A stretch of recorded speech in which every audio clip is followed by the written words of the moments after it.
नमस्कार दोस्तों, आप सभी का स्वागत है हमारे इस यूट्यूब के चैनल डीडीबी कैंपस में। तो आज हम बात करने वाले हैं न्यूट्रिशन इन ह्यूमन बींग्स। ये लाइफ प्रोसेस का ही एक पार्ट है, आप जानते ही होंगे।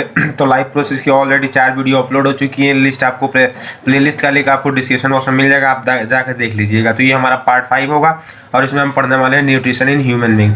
मैं इस वीडियो में आपको एक एक स्टेप्स बताऊंगा, तो आप प्लीज़ वीडियो को बिल्कुल लास्ट तक देखिएगा, अंत तक बने रहिए वीडियो में, तभी आपको अच्छे से समझ में आएगा। तो हम चलिए बात करते हैं न्यूट्रिशन इन ह्यूमन बींग्स के बारे में। तो सबसे पहले मैं आपको बता दूं, जैसा कि आप जानती होंगे, जो ह्यूमन बींग होते हैं वो हेट्रोट्रॉफिक होते हैं। ठीक है, हेट्रोट्रॉफिक,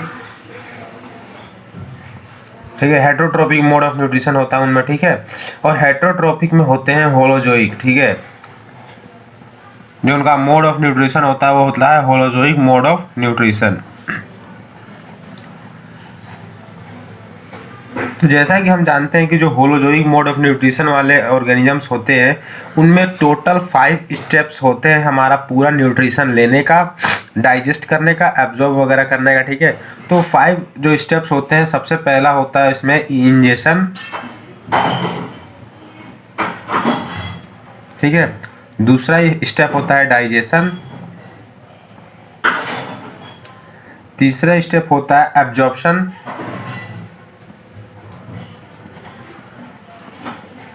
चौथा होता है एसिमिलेशन, और पांचवा होता है इजेशन। हम यहाँ पे पहला स्टेप देखते हैं इंजेशन। ठीक है, ये हमारा ह्यूमन बींग का है इंजेशन। अगर आप न्यूट्रिशन इन अमीबा एक बार पढ़ना चाहते हैं, क्योंकि पेपर में बहुत बार पूछ ली जाती है, तो इसका भी लिंक मैं डिस्क्रिप्शन बॉक्स में दे दूंगा, आप वहाँ भी पढ़ लीजिएगा। ठीक है, न्यूट्रिशन इन अमीबा क्लास 10 के लिए बहुत ही इंपॉर्टेंट हो जाता है टॉपिक। ठीक है, तो देखिए क्या होता है, मेरा काम यहाँ पे बहुत समझाना है, तो मैं यहाँ पे बस समझाऊंगा, लिखवाऊंगा नहीं। मैं थोड़ा बहुत जो होगा मेन टॉपिक वो लिखवाऊंगा। तो सबसे पहले बात आता है इंजेशन। तो भाई इंजेशन क्या होता है? जब एक इंसान अपना कोई भी खाने का टुकड़ा मुंह में डालता है खाने के लिए, तो बस यही हमारा एक प्रोसेस हो जाता है इंजेशन। ठीक है, बस यही तो हमारा इंजेशन का प्रोसेस होता है। बस छोटा सा इसका डेफिनेशन हो जाता है। तो आप यहाँ देख सकते हैं, सबसे पहला प्रोसेस होता है इंजेशन। इंजेशन में क्या होता है प्रोसेस?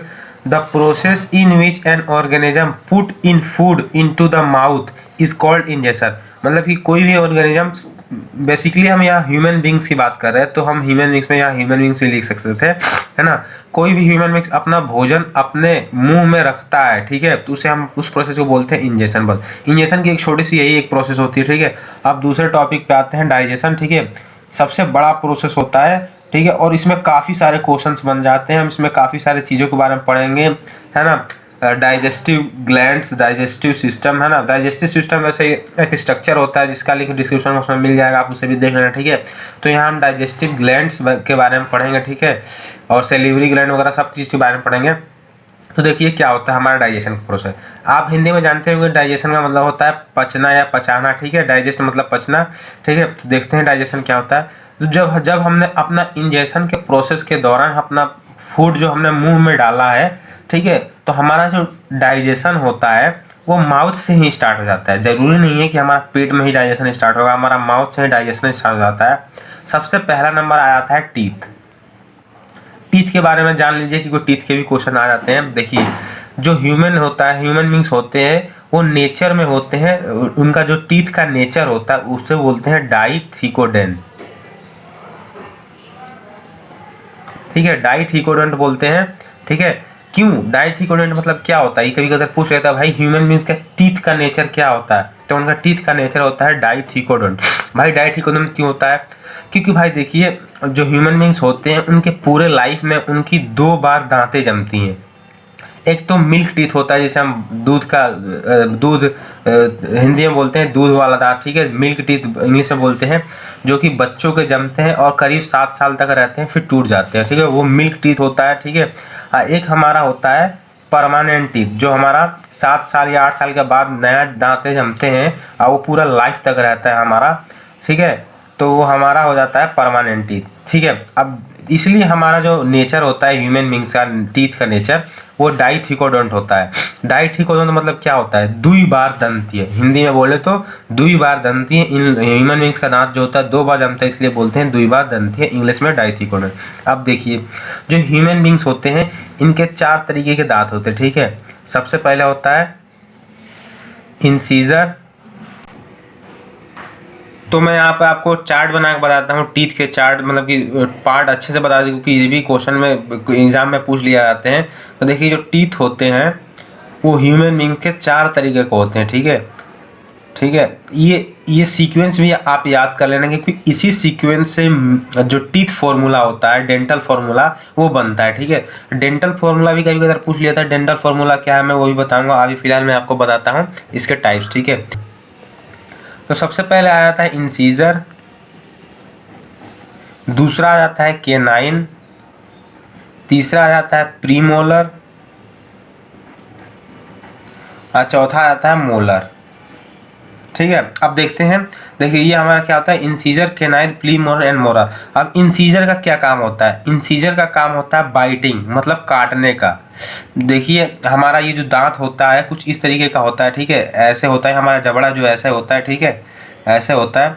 तो जो हमारा 4 आगे के दांत होते हैं ऐसे, ये हमारे, आपने देखा ही होगा, काटने के काम करते हैं। इससे हम कभी चबाते हैं नहीं, चबाते ना, तो ये होता है हमारा इंसीजर होता है, और ये हमारा काटने का काम करता है, ठीक है। और यहाँ आपने एक देखा होगा, एक बहुत ही नोकीला दांत होता है कुछ इस तरीके से, ठीक है। ये हमारा केनाइन होता है, और ये हमारा टीयरिंग का काम करता है। टीयरिंग मतलब फाड़ने का, कोई भी हम पैकेट वगैरह कुरकुरे का फाड़ते हैं तो इसी दांत से फाड़ते हैं, तो ये हमारा टीयरिंग का काम करता है। और आपने ये देखा होगा कुछ यहाँ पे एक बड़े बड़े से दांत होते हैं ऐसे ऐसे ऐसे करके, ठीक है। तो ये हमारा होता है प्रीमोलर, ठीक है। और उससे भी बड़ा बड़ा उसके पीछे होता है, ये हो जाता है हमारा मोलर। तो इन दोनों का एक ही फंक्शन क्या होता है? फूड को ग्राइंड करने का, ठीक है। फूड को ग्राइंड करता है, मतलब कि फूड को चबाने में मदद करता है। सो इनका देखिए फंक्शन होता है, इंसीजर बाइटिंग, केनाइन टीयरिंग करता है, मतलब फाड़ने का काम करता है किसी चीज़ को, और जो प्रीमोलर और मोलर होता है वो ग्राइंड करते हैं। अब देखते हैं डेंटल फॉर्मूला क्या होता है। तो डेंटल फॉर्मूला कुछ इस तरीके से है, 2/2, 2/2, 3/3, यहाँ पे कॉमा होता है, ठीक है। देखिए 2/2 का मतलब भाई 2 ऊपर 2 नीचे हमारा इंसीजर, एक ऊपर एक नीचे केनाइन, 2 ऊपर 2 नीचे प्रीमोलर, और 3 ऊपर 3 नीचे मोलर।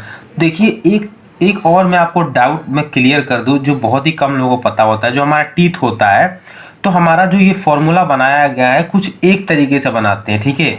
मतलब जब एक जबड़े का आधे हिस्से का हम लोग बनाते हैं, ठीक है। मतलब जो ये फॉर्मूला है हमारा, ये जो जबड़ा होता है इसका आधे का फॉर्मूला होता है, ठीक है। मतलब 2 नीचे है, मतलब 2 ऊपर है, सपोज 2 ऊपर है तो हमारा 2 इसकी बात करेंगे, एक का मतलब एक इधर की, ठीक है, और 2 इधर की, है ना। मतलब इधर की बात नहीं हो रही है, मतलब या तो एक इधर की ही बात होगी या फिर एक इधर की ही बात होगी, मतलब एक तरफ की बात होती है, एक साइड की बात, ठीक है। अब हमने देखिए, अब हमने क्या किया है कि हमने टीथ के बारे में पढ़ लिया, ठीक है। तो मतलब टीथ हमारा क्या करता है? टीथ हमारा फिजिकल डाइजेशन करता है फूड का, ठीक है। फिजिकल डाइजेशन यहाँ हमारा टीथ का होता है, ठीक है। अब 2 नंबर में आ जाता है, हमारे माउथ में कुछ ग्लैंड्स प्रेजेंट होते हैं, उन ग्लैंड का नाम है सेलिवरी ग्लैंड, ठीक है। सेलिवरी ग्लैंड, सेलिवरी ग्लैंड, ठीक है। मैं आपको सिर्फ समझा रहा हूँ, तो भैया यहाँ मैं लिखने के लिए नहीं बताऊंगा, सिर्फ आपको समझाऊंगा, ठीक है। तो देखिए हमारा माउथ में क्या हमने पहले एक बार फिर से देख लेते हैं। इंजेक्शन में हमने फूड को माउथ में लिया, ठीक है। अब माउथ में हमारा डाइजेशन स्टार्ट होगा। सबसे पहले फिजिकल डाइजेशन हमारा टीथ से स्टार्ट हुआ, तो हमने टीथ के बारे में पढ़ा।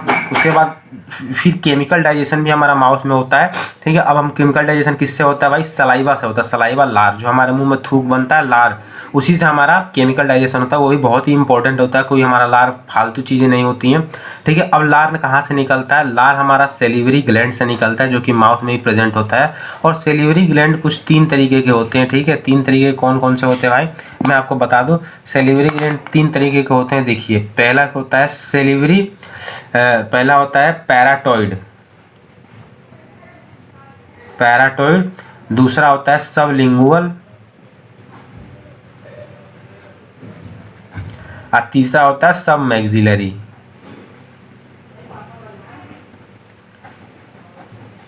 ठीक है। तो ये हमारा 3 सेलिवरी ग्लैंड है, और जरूरी नहीं है कि तीनों मुंह में ही हमारा मतलब एक ही जगह प्रेजेंट हो, इन तीनों का अलग अलग लोकेशन होता है, और तीनों हमेशा पेयर में होते हैं। पेयर में मतलब कि 2 हमारा पैराटॉइड होगा, 2 सबलिंगुअल होगा और 2 मैक्सिलरी होगा, ठीक है। यहाँ हमारे क्लास 10th में लोकेशन नहीं पूछा जाता है, इसलिए हम लोकेशन की बात नहीं करेंगे, वो थोड़ा हाई लेवल में आ जाता है, वो हम हायर क्लास में पढ़ेंगे, ठीक है। तो ये हमारा 3 सेलिवरी ग्लैंड है। अब इन तीनों से एक ही चीज़ निकलता है, क्या निकलता है? सलाइवा निकलता है, ठीक है, सलाइवा निकलता है हमारा। और भाई सलाइवा में ऐसा क्या होता है कि भाई हमारा जो फूड होता है डाइजेशन में हेल्प करता है। तो अभी मैं बताता हूँ। सलाइवा में होता है हमारा एक एमाइलेज, जिसको बोलते हैं सेलिवरी एमाइलेज, एमाइलेज, ठीक है, सेलिवरी एमाइलेज होता है। और सेलिवरी एमाइलेज का क्या फंक्शन होता है? जो सेलिवरी एमाइलेज होता है वो हमारा क्या करता है? स्टार्च का डाइजेशन करता है। स्टार्च क्या होता है भाई? जैसा कि आप जानते होंगे कि हमारा फोटोसिंथेसिस के प्रोसेस के समय ग्लूकोज बनता है। तो भाई जब ग्लूकोज अपना फूड हमारा जो होता है फूड, ग्लूकोज एक फूड ही आपको पता ही है, तो जो हमारा प्लांट्स होते हैं अपने फूड के रूप में पूरे बॉडी में ले लेते हैं। फिर जब एक्स्ट्रा ग्लूकोज बचता है, यानी एक्स्ट्रा उनके पास फूड बचता है जो कि उनका अब ज़रूरत नहीं है, तो हमारा स्टार्च के फॉर्म में स्टोर कर लेते हैं। जैसे कि हम अपना खाना खाते हैं, जो खाना बच जाता है तो हम अपने फ्रिज में स्टोर करके रखते हैं बाद में खाने के लिए, वैसा ही हमारा प्लांट्स भी करते हैं, स्टार्च के फॉर्म में वो रखते हैं। तो भाई जब हम अपना सब्जी में पत्तियाँ वगैरह खाते हैं तो उनमें स्टार्च प्रेजेंट होगा, ऑब्वियसली भाई प्रेजेंट होगा ही, क्योंकि भाई पेड़ पौधे स्टार्च के फॉर्म में रखते ही हैं। तो जो स्टार्च होता है वो हमारा स्टार्च डाइजेस्ट होता है। और स्टार्च किसके फॉर्म में डाइजेस्ट होता है? शुगर के फॉर्म में, ठीक है। स्टार्च को डाइजेशन के फॉर्म, शुगर के फॉर्म में डाइजेस्ट होता है, और शुगर को हम क्या बोल सकते हैं? ग्लूकोज भी बोल सकते हैं, ठीक है। अब देखते हैं क्या होता है फिर, ठीक है। फिर क्या होता है? फिर हमारा एक सलाइवा का और फंक्शन होता है कि जो सलाइवा होता है हमारे फूड को वाटरी बना देता है और मॉइस्ट कर देता है, जिससे हमारा जो फूड है ईसोफेगस पाइप से इजीली जा सके नीचे। मतलब कि अब आप ही बताया, हमारा जब फूड में बहुत ज़्यादा वो होगा, मतलब कि बहुत ज़्यादा टाइट होगा, तो हमारी पतली सी पाइप होती है ईसोफेगस, ठीक है, वो आपको डाइजेस्टिव सिस्टम में पता चलेगा सारे उस ईसोफेगस वगैरह के बारे में। सो आप डाइजेस्टिव सिस्टम का भी वीडियो जरूर देखो, लिंक आपको डिस्क्रिप्शन में उसमें मिल जाएगा, तो आपको अच्छे समझ में आएगा। तो जो हमारा पाइप होता है ये ईसोफेगस, जिससे हमारा फूड नीचे जाता है, वो काफ़ी पतला होता है। अब आप ही समझिए कि भाई जब हमारा खाना बहुत ही ज़्यादा टाइट होगा तो कैसे जाएगा? तो ये हमारा सलाइवा थोड़ा वाटरी बना देता है, मॉइस्ट कर देता है, जिससे ईजिली जाता है, ठीक है। एक चीज़ ऑन ध्यान दीजिएगा, ठीक है, ये मैं यहाँ पर रफ सा बना देता हूँ डाइजेस्टिव सिस्टम आपको अच्छे से समझने के लिए, ठीक है। ऐसे हमारा होता है हमारा स्टमक, ठीक है, यहाँ पे होता है हमारा वो क्या नाम है, पैनक्रियाज, ये हमारा लार्ज इंटेस्टाइन, ठीक है, ऐसे कुछ होता है। मैं बना के आपको थोड़ा सा समझा दूँ, ठीक है। यहाँ पे हमारा है ना, तो अब देखिए, अब ये हमारा माउथ है, ठीक है, हमने माउथ से ऐसे खाना खाया, तो अब देखो यहाँ पे क्या होता है, यहाँ पे हमारा एक मूवमेंट होता है, एक हमारा मूवमेंट होता है जिसके कारण खाना नीचे जाता है। अगर ये मूवमेंट नहीं होगा तो खाना जाने में बहुत ही ज़्यादा दिक्कत होता है। सो ये भी हमारा एक क्वेश्चन आ जाता है कि पेरिस्टेलिटिक मूवमेंट क्या होता है? पेरिस्टेलिटिक, PARASTALATIC, पेरिस्टेलिटिक मूवमेंट, ठीक है। ये क्वेश्चन आ जाता है भाई पेरिस्टेलिटिक मूवमेंट क्या होता है? जब हमारा खाना हम खाते हैं और खाना नीचे जाता है तो एक रदमिक कंट्रैक्शन एंड एक्सपेंडेशन होता है हमारे ईसोफेगस पाइप में। हमारा ईसोफेगस होता है, ठीक है, ये हम शॉर्ट फॉर्म में लिख दे रहे हैं ईसोफेगस, इसको फूड पाइप भी बोलते हैं। तो इसमें कॉन्ट्रैक्शन रिलैक्शन होता है, मतलब कि हिलता है, रदमिक कंट्रैक्शन होता है। इस कंट्रैक्शन को बोलते हैं पेरिस्टेलिटिक मूवमेंट, जिसके कारण खाना हमारा नीचे जाता है। सो यहाँ पे एक ये भी क्वेश्चन बन जाता है, व्हाट इज पेरिस्टेलिटिक मूवमेंट? तो आप इसे भी एक बार जरूर पढ़ना अपने बुक में, मैंने समझा दिया है, ठीक है। अब देखो क्या होता है भाई, हमारा ईसोफेगस से जो खाना हो गया हमारा किस में चला गया? अब एक हमारा स्टमक में चला गया। ये स्टमक होता है भाई। स्टमक क्या होता है? स्टमक एक जे शेप्ड बैग लाइक स्ट्रक्चर, इसमें हमारा खाना 2 से 3 घंटे के लिए स्टोर रहता है, ठीक है। जब हम खाना खाते हैं हमारा पेट में चला जाता है खाना, तो यहाँ 2 से 3 घंटे के लिए स्टोर रहता है हमारा खाना, ठीक है। अब देखो भाई क्या होता है, अब हमारा खाना जो है चला गया हमारे स्टमक में, तो स्टमक में जाने के बाद क्या हो गया? स्टमक में हमारा 3 ग्लैंड्स प्रेजेंट होते हैं, ठीक है ना। और तीनों ग्लैंड से 3 गैस्ट्रिक जूस निकलते हैं। क्या निकलता है? गैस्ट्रिक जूस, ठीक है। अब भाई गैस्ट्रिक जूस से क्या होता है भाई? 3 तरीके की गैस्ट्रिक जूस निकलती है। तो देखिए तीनों क्या क्या होता है। अब बहुत ही इंपॉर्टेंट है, इसका फंक्शन पूछ लिया जाता है और फंक्शन में तीनों का एक एक नंबर में आ जाता है। 3 नंबर का क्वेश्चन बनता है हमारा, ठीक है। 3 गैस्ट्रिक जूस निकालते हैं। ये पहला निकलता है HCl, ये हमारा हाइड्रोक्लोरिक एसिड है, ठीक है। आप कंफ्यूज मत होना भाई, हमारा पेट में हाइड्रोक्लोरिक निकलेगा तो भाई हमारा पेट फट जाएगा, ऐसा कुछ नहीं है। इसके फंक्शन के बारे में हम सभी समझेंगे। पहला HCl निकलता है, दूसरे में निकलता है हमारा म्यूकस लेयर, ठीक है, म्यूकस, और तीसरे में निकलता है पेप्सिन, ठीक है। अब भाई देखो इसका फंक्शन क्या होता है। जो हमारा HCl है, जब हमने खाना खाया और हमारा खाना पेट में आया तो HCl सिक्रीट होगा। और HCl का फंक्शन क्या है कि हमारे जितने भी खाने में बैक्टीरिया, माइक्रोब्स वगैरह, मतलब जितने हार्मफुल बैक्टीरिया वगैरह आए हैं, है ना, मतलब कि जर्म्स वगैरह, सबको किल कर देता है, ठीक है। अब इसका एक और फंक्शन है, अभी आपको समझ में नहीं आएगा तो मैं अभी बताता हूँ। अब पहले हम समझते हैं म्यूकस का फंक्शन, ठीक है। म्यूकस क्या करता है, जो हमारा म्यूकस होता है वो हमारे स्टमक को लुब्रिकेट कर देता है, मतलब कि चारों तरफ ऐसे ऐसे ऐसे ऐसे लग जाता है, जिससे कि हमारा HCl है भाई, HCl तो आप जानते हो हाइड्रोक्लोरिक एसिड, भाई एसिड है, कितनी खतरनाक हाई, मतलब इसको बोलते हैं स्ट्रॉन्ग एसिड है, ठीक है। स्ट्रॉन्ग एसिड का ही एक पार्ट है। तो भाई हमारा तो पेट ही खराब कर देगा, जला देगा पेट। तो ये हमारा जो म्यूकस होता है पूरे हमारा पेट को लुब्रिकेट कर देता है, जिससे क्या होता है कि हमारा HCl का हार्मफुल इफेक्ट हमारे पेट में ना पड़े, जिससे हमारे पेट को जलन वलन ना हो, जले ना, ठीक है। तो हमारा म्यूकस लग जाता है, ठीक है, पूरा, ठीक है। अब देखिए पेप्सिन का क्या होता है। जितने भी हमारे खाने में प्रोटीन प्रेजेंट होता है, प्रोटीन, पेप्सिन प्रोटीन को डाइजेस्ट करता है, ठीक है, ठीक है। प्रोटीन पेप्सिन को डाइजेस्ट कर दिया। लेकिन ये जो पेप्सिन है, पेप्सिन एंजाइम पेप्सिन, ये पेप्सिन हमारा एल्कलाइन मीडियम में काम नहीं करता है। ये हमारा एसिडिक, जब हमारे फूड में एसिडिक मीडियम होगा तभी काम करेगा। सो यहाँ HCl है, ये एसिड ही है, ठीक है। तो हमारा HCl क्या करता है, फूड को एसिडिक मीडियम में बना देता है। तो हमारा पेप्सिन जो होता है एक्टिवेट हो जाता है। मैंने अभी क्या बताया कि भाई पेप्सिन जो होता है एसिडिक मीडियम में काम करता है। तो HCl हमारा फूड को एसिडिक बना दिया तो हमारा पेप्सिन वर्क करेगा और प्रोटीन डाइजेस्ट होगा। सो यहाँ पे आपने 2 फंक्शन HCl के पढ़ लिए। क्या क्या कि हमारा पेप्सिन के फंक्शन को एक्टिवेट करता है और दूसरा जितने भी हार्मफुल माइक्रोब्स वगैरह, माइक्रो ऑर्गेनिज्म वगैरह है, उस सबको किल कर देता है, ठीक है। तो ये हमारा स्टमक का भी काम खत्म होगा। हमने स्टमक के बारे में पढ़ लिया। अब हम आते हैं किसमें, अब हम आते हैं स्मॉल इंटेस्टाइन में, ठीक है। सो गाइस, मैं आपको पहले बता दूं, जितना भी हमारा बड़ा एलिमेंट्री कैनाल है, मतलब यहाँ से यहाँ तक डाइजेस्टिव सिस्टम, ये बहुत ही इंपॉर्टेंट कभी कभी आ जाता है 1 नंबर क्वेश्चन में। इसका लेंथ जो होता है 9 मीटर लंबी होती है, ठीक है, 9 मीटर लंबी, ठीक है। ये आ जाता है क्वेश्चन, तो यहाँ आप ध्यान रखना 9 मीटर लंबी होती है। डाइजेस्टिव सिस्टम को ही एलिमेंट्री कैनाल भी बोलते हैं, ठीक है। अब हमारा खाना आ गया स्मॉल इंटेस्टाइन में। अब स्मॉल इंटेस्टाइन में क्या होता है, हमारा स्मॉल इंटेस्टाइन बहुत ही हाईली क्वाइल होता है, मतलब कुछ इस तरीके से, मतलब काफ़ी उल्टा पुल्टा लपटा फपटा होता है, ठीक है। तो इसमें क्या होता है कि जब हमारा 2 से 3 घंटे बाद जब हमारा खाना आता है इसमें स्मॉल इंटेस्टाइन में, तो अब क्या होता है, यहाँ पे हमारा लीवर होता है ऐसे, तो लीवर में हमारा गॉल ब्लैडर होता है, ठीक है। अब गॉल ब्लैडर से एक जूस निकलता है, उस जूस का नाम है बाइल जूस, ठीक है, बाइल जूस, ठीक है। भाई बाइल जूस में ना ही कोई एंजाइम होता है और ना ही कोई एसिडिक मीडियम वगैरह कुछ नहीं होता है। फिर भी एक बहुत ही इंपॉर्टेंट इसका फंक्शन होता है। उस फंक्शन का क्या नाम है, ये हमारा जितने भी फैट्स प्रेजेंट होते हैं हमारे खाने में उन सबको इमल्सिफाई करता है, ठीक है, मतलब कि उनका ब्रेक डाउन करता है और उनको डाइजेस्ट करता है। जितने भी फैट होते हैं सब बाइल जूस के ही, मतलब कि बाइल जूस से हमारा इमल्सिफाई हो जाता है। अब फिर क्या होता है भाई, जो हमारा ये भी हमारा पूरी तरीके से नहीं करता है, ठीक है। अभी इसमें मतलब कि थोड़ा थोड़ा कर देता है, मतलब कि हमारा सपोज कि हमारा फैट इतना बड़ा है तो लगभग इतने बड़े बड़े ग्लोबुल्स में कर देगा इसको, ठीक है, डाइजेस्ट कर देगा। फिर क्या होता है, फिर इसका फंक्शन खत्म। अब लीवर का फंक्शन खत्म, लीवर ने भाई अपना बाइल जूस भेज दिया स्मॉल इंटेस्टाइन में, इसने फैट को डाइजेस्ट कर दिया, मतलब फैट को डाइजेस्ट कर दिया, इमल्सिफाई किया।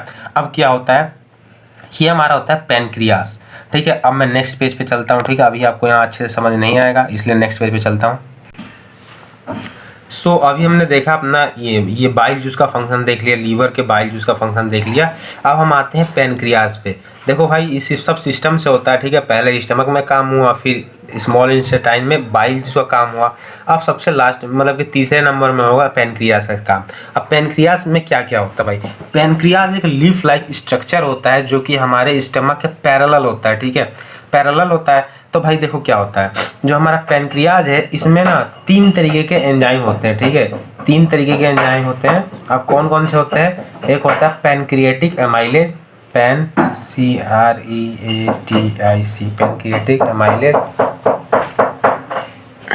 दूसरा होता है हमारा, ये हमारा पहला था, ये होता है दूसरा। दूसरा होता है हमारा ट्रिप्सिन, ठीक है, ट्रिप्सिन। और तीसरा होता है हमारा, पहला होता है पैनक्रिएटिक एमाइलेज, दूसरा होता है ट्रिप्सिन और तीसरा होता है लिपेज, लाइपेज, ठीक है। अब देखिए, अब यहाँ हम इसका फंक्शंस देखते हैं क्या क्या होते हैं। तो देखिए यहाँ इसका फंक्शन होता है, एक मिनट, ये पैनक्रिएटिक एमाइलेज का क्या काम होता है? जो काम सेलिवरी एमाइलेज का था वही हमारा पैनक्रिएटिक एमाइलेज का होगा। अब भाई क्या होगा? सेलिवरी एमाइलेज का क्या काम था? जो हमारा स्टार्च था उसको डाइजेस्ट करेगा। सो हमारा पैनक्रिएटिक एमाइलेज का भी यही काम है, ये भी हमारा क्या करता है? स्टार्च का डाइजेस्ट करता है। स्टार्च किस में डाइजेस्ट करता है? ग्लूकोज में, ठीक है, GLUCOSE, ठीक है, ग्लूकोज में। अब देखिए, अब ट्रिप्सिन का क्या काम है? अब आपको याद होगा हमारा जो स्टमक था उसमें भी एक एंजाइम गैस्ट्रिक जूस रिलीज हो रहा था, उसका नाम था क्या था? पेप्सिन। तो नाम भी देखिए थोड़ा थोड़ा सेम सा है, ट्रिप्सिन पेप्सिन, ठीक है, ट्रिप्सिन पेप्सिन। अब वहाँ पे पेप्सिन का क्या काम था? प्रोटीन का डाइजेस्ट करना। सो यहाँ पे भी ट्रिप्सिन का क्या काम है? प्रोटीन का डाइजेशन करना, ठीक है, प्रोटीन, प्रोटीन का डाइजेशन करता है ट्रिप्सिन। अब तीसरा आ जाता है लाइपेज। लाइपेज का क्या काम है? जो काम बाइल जूस का था वही लाइपेज का था। अब भाई बाइल जूस का क्या काम था? बाइल जूस का क्या काम था? भाई जो बाइल जूस था वो हमारा फैट का इमल्सिफाई करता था, लेकिन वो पूरी तरह नहीं कर सकता था, नहीं कर पाता था, ठीक है, मतलब कि स्मॉल गोल्यूल्स बच जाते थे। सो यहाँ पे कंप्लीट फैट का कंप्लीट डाइजेशन करता है हमारा लाइपेज, ठीक है। और ये जो होते हैं भाई, ये जो ट्रिप्सिन होता है वहाँ पे पेप्सिन क्या करता था? एसिडिक मीडियम में काम करता था। सो यहाँ पे ये एल्कलाइन मीडियम का काम करता है, ठीक है, एल्कलाइन मीडियम काम करता है, ठीक है। और यहाँ लाइपेज फैट डाइजेशन करता है। अब यहाँ पे इसका भी काम खत्म। अब पैनक्रियाज से एक हार्मोन भी सीक्रेट होता है जिसका नाम है इंसुलिन। सो इन सब के हार्मोन्स के बारे में हम नेक्स्ट चैप्टर में बात करेंगे, कंट्रोल एंड कोऑर्डिनेशन में। तो आप यहाँ हम डाइजेशन देखते हैं, ठीक है। अब हमारा पैनक्रियाज का भी काम खत्म हो गया। अब हमारा आ जाता है फूड जो होता है स्मॉल इंटेस्टाइन में। स्मॉल इंटेस्टाइन में तो रहता ही है। तो स्मॉल इंटेस्टाइन में एक इंटेस्टाइनल जूस होते हैं, ठीक है, INTESTINAL इंटेस्टाइनल जूस होते हैं, ठीक है।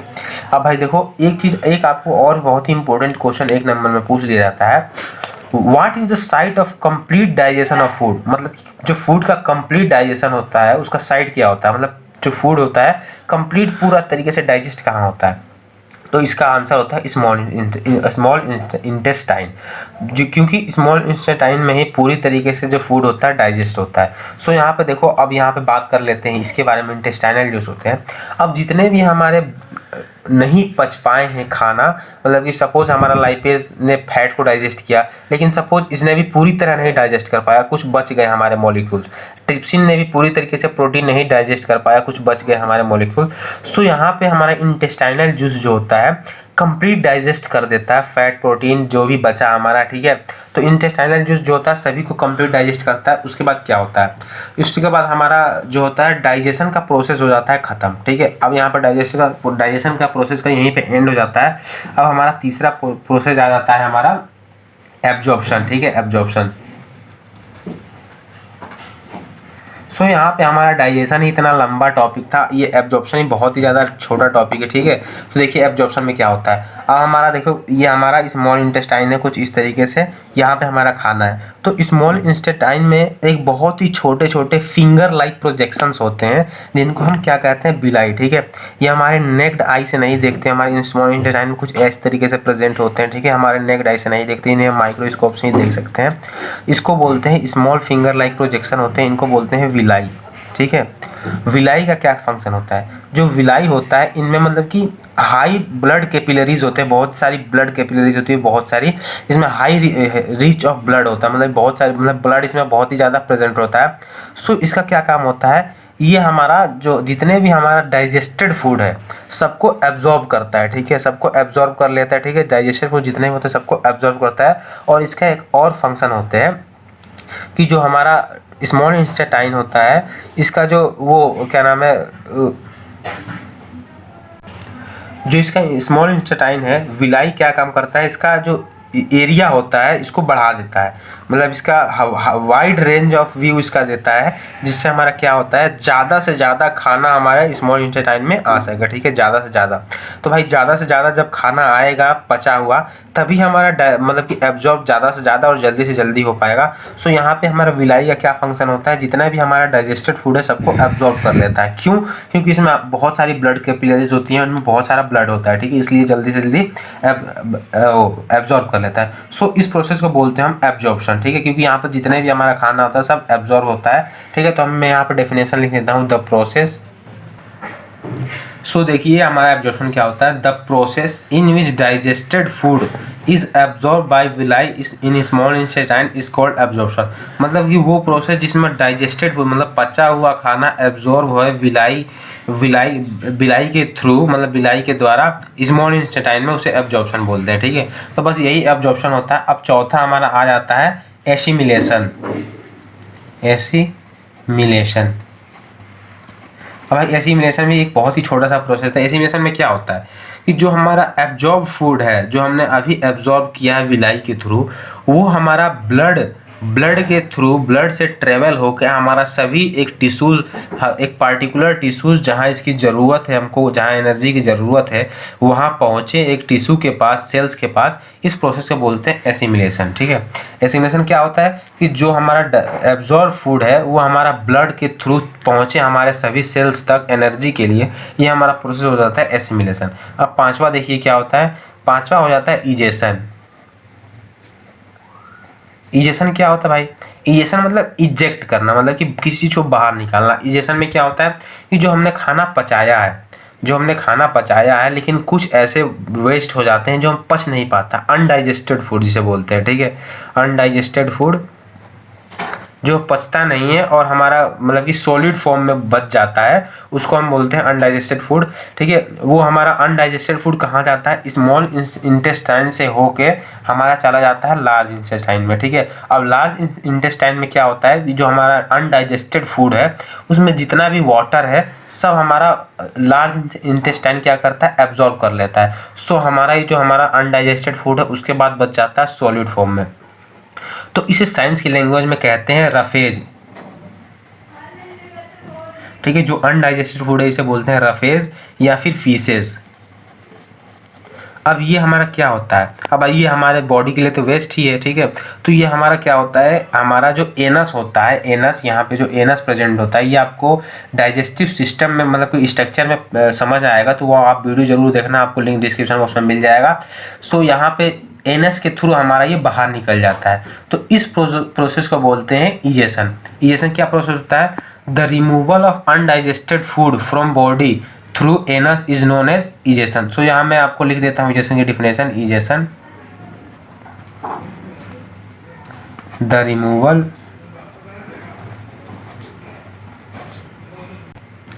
सो यहाँ आप देख सकते हो इजेशन की definition, the removal of undigested food from the body through anus is called egestion. मतलब कि हमारा अनडाइजेस्टेड फूड का रिमूवल होना बॉडी से एनस के थ्रू, उसे हम इजेशन बोलते हैं। सो ये हमारा पूरा डाइजेशन का प्रोसेस था जिसको अभी हमने पढ़ा। तो आपको कैसा लगा एक्सप्लेनेशन, आप कमेंट सेक्शन में कमेंट करके जरूर बताइए। आप मेरे चैनल पर नए हैं तो सब्सक्राइब करिए, क्योंकि यहाँ ऐसी बहुत ही हेल्पफुल वीडियो आती रहती है। और साथ ही वीडियो को लाइक कर दीजिए हमारे मोटिवेशन के लिए। और बहुत बहुत धन्यवाद वीडियो को देखने के लिए।